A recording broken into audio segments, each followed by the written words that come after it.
like 2 o'clock, that's when we've had multiple volcanic eruptions. Okay. We're just waiting for the next one. Just waiting for the next one, huh? Yeah, we've been very lucky so far. All this area here, which is called the Reykjanes Peninsula, is active volcanic area. And when it starts erupting here, it's a period of 200 to 300 years, where there are many different eruptions. So it could even flow towards Reykjavik. This is the volcano over here on the right? Yeah, wow. It's a crater. That's the one that went off last year? No, that's about 30 kilometers straight ahead, or like 2 o'clock. Okay. Oh, okay. Over that way.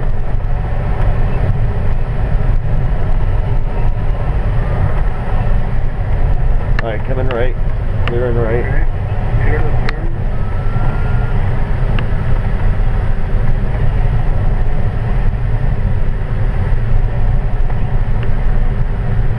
What I get number 58.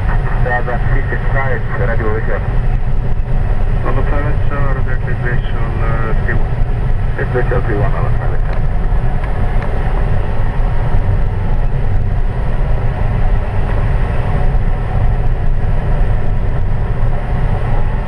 Over there in the clouds, close to the south coast beach, it's like 3 o'clock. 3 o'clock. Oh, okay. You see like a big volcano with a yeah. snow on top. Yeah. That is the famous Eyjafjallajökull that stopped all the air flight in Europe in an eruption 2010. Oh, that's the one. Okay, I remember that. Yep.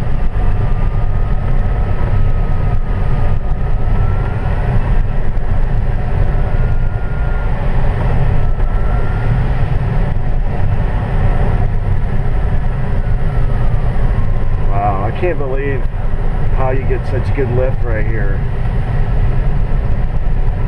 I mean, we have this big airfield, and then we have the mountain next to it. Yeah. And, so it's really a luxury place. It is. We had a slightly better weather, and it's an interesting story about this club.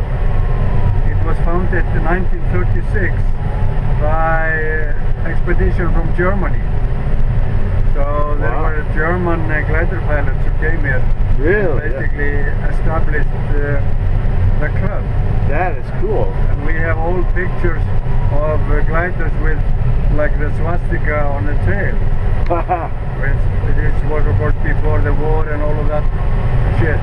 But because they were not allowed to fly motorized planes by the Versailles Treaty. That's right. So that's why they developed the sailplanes.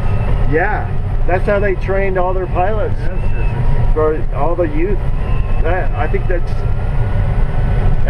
a cool story. Yeah, it's often said that you start by learning flying a sailplane, you become a better motor pilot.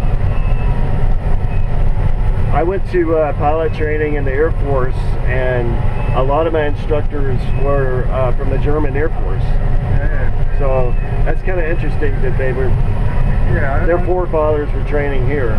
My father was a professional pilot with Iceland there for decades, and I've been going with him to Germany once a year for a long time, with a meeting with Luftwaffe staff. Oh wow. And many of these guys, they went to the US for training. Arizona, I believe. Yeah, there's a lot of, they have a lot of training, airline, I know the German airlines were training out in Arizona. I was stationed out in the Phoenix area, and that's where they were. So what kind of jets were you flying? I started off as a navigator in F-111s, or Wizzo, then I went to pilot training, I flew F-16s. F-16s? F-16s. Okay, that's a nice plane. It was. We used to do a lot of coming by left. There's never mind, there's a glider right there. Where is he? Right over here at 11 o'clock, 10 o'clock flow.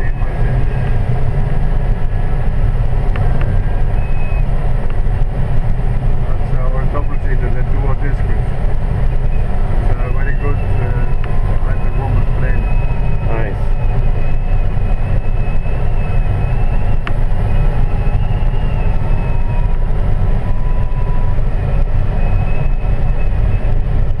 But I didn't get into soaring until after all my Air Force days. I wish I would have done it sooner.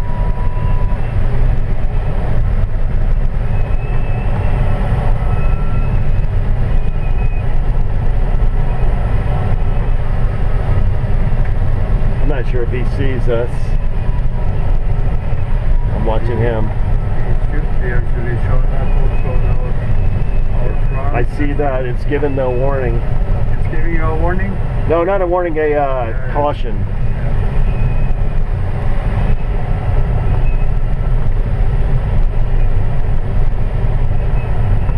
So he has the same system in his glider? Okay. I think more or less all our gliders, also the Gravity own, have this LX type of instruments with the front system. Wow.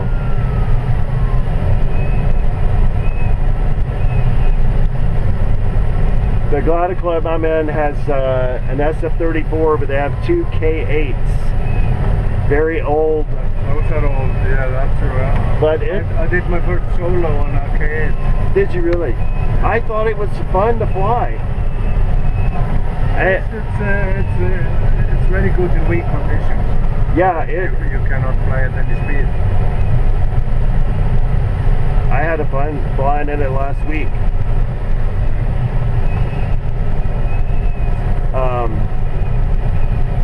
They're very forgiving, so it's a safe glider for solo.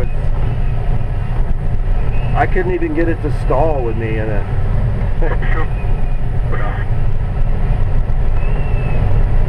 Okay, now we should turn towards base. Alright, coming to the right, clear, I see the glider.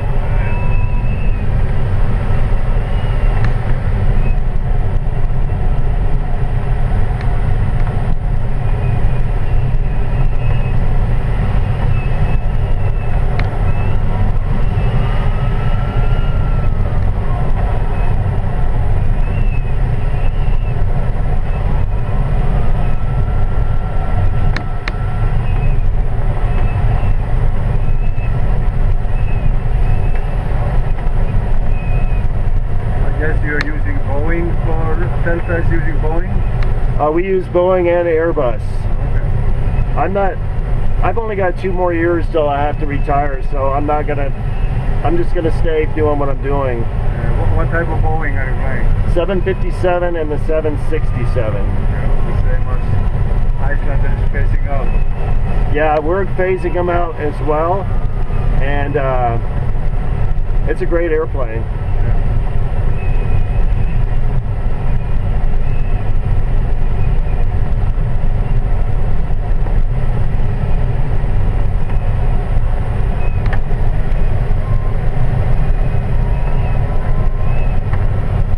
So is the runway the one we're going to land on, what we took off on, right? Yeah. And before landing we have a simple checklist called 3B and 3H. Okay. And the B is for brakes. You always take the brakes slightly out and in again. Okay. So you know they work. It's for belts. If you have slackened the belt, you fasten them. And B is for runway in Icelandic. So you want to make sure the runway is clear and the wind hasn't changed. Now the other glider that was out here, I assume he's going to land before us, right? Maybe? We will crawl and ask him when we get a little bit lower. So if you go a little bit south, left of the hangars, and we take a few turns there. Okay. Just to lose altitude? Yeah. And then the 3H are, one is wheel. If we have a retractable wheel, we put it down.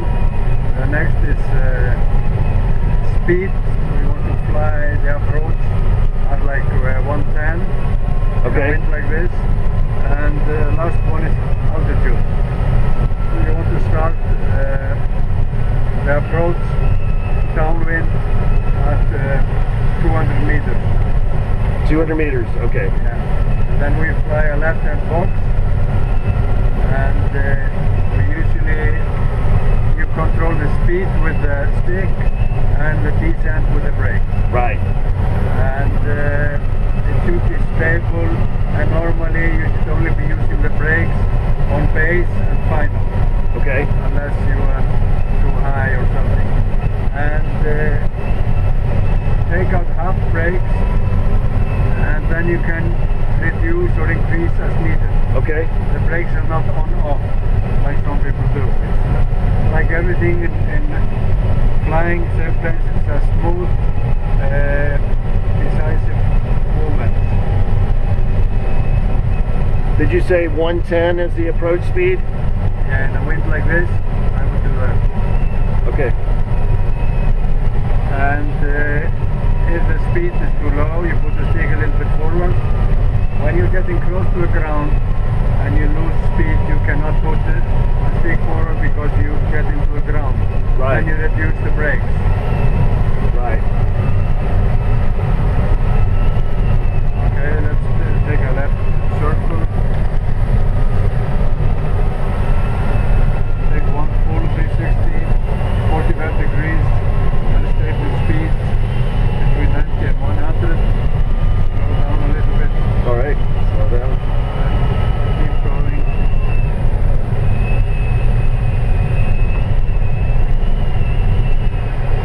Okay, you're dropping a nose. The brake is to be stable. And a little bit further. Okay, switch to a right turn.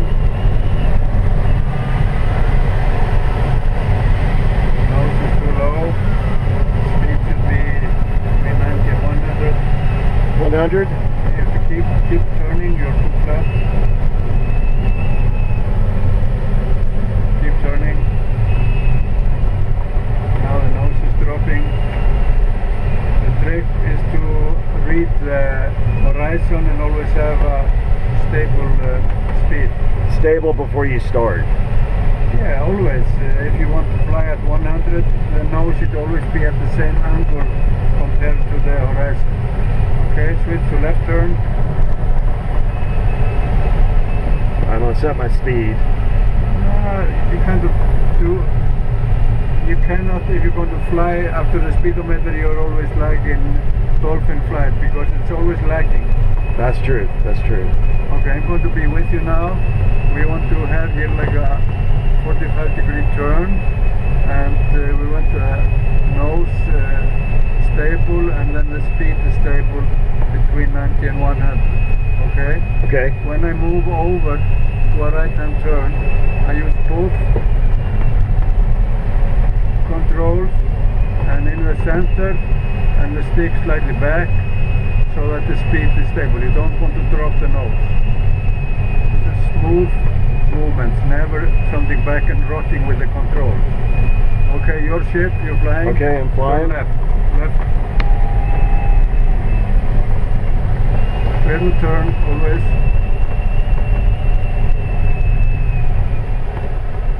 Nose is dropping. Yeah.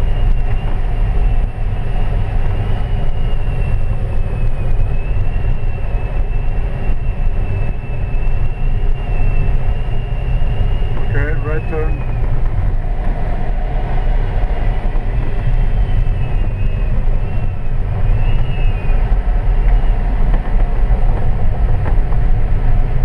And it made me get slow. Okay, we're too slow. This is the tricky part, to always know the pitch or the altitude of the plane with the reference to the horizon. Right. I haven't figured that out. Okay, left turn. Both controls. And we wait, and in the center and stick slightly up against, so we don't lose the nose down. Okay, and always look into the turn. There might be somebody there. You're right. Shit, got the nose up again. Okay, level. Okay, fly a little bit forward. And now we are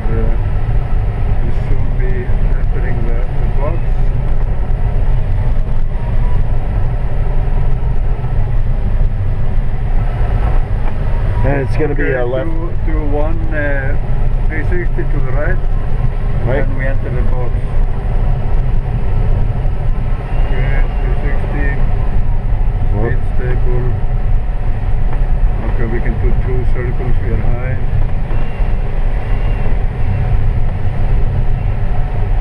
Okay, we are not losing any altitude. Okay, level off.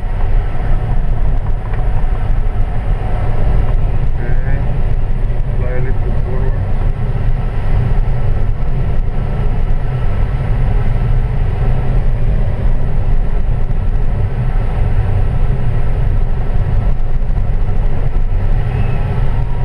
Okay, right 360. Clear the turn.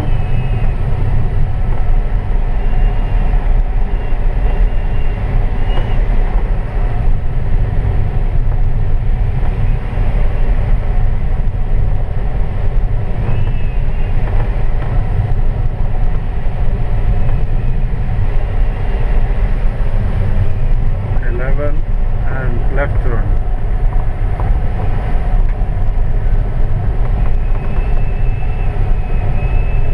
Look into the turn.